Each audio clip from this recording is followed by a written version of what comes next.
If you're working in Excel and your data has incorrect capital or lowercase letters, this is the video for you. Today we're going to go through and we're going to show you all the different options that you have to fix this automatically in Excel. The first option is the upper function. Just go into a blank cell and type equals upper with an open parentheses.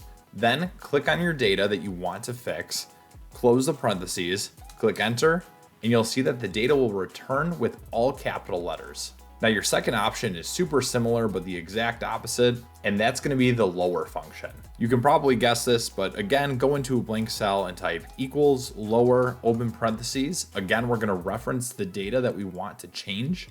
We're going to close the parentheses and click enter.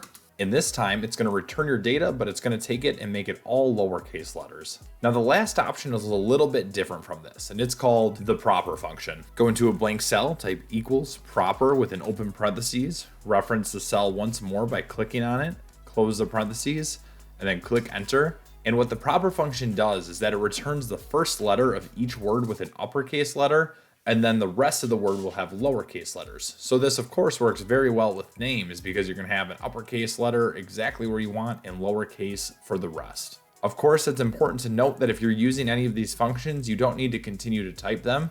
You can just highlight the area where your function is currently existing, move to the bottom right corner, and once your cursor turns into this kind of black T symbol, you can double click, and then Excel will drag the function all the way down until all of your data is converted. I hope that you found this video helpful. If you did, make sure to give the video a like and subscribe to the channel if you haven't already. To keep learning more Excel tricks, make sure to check out this video, and thanks again for watching.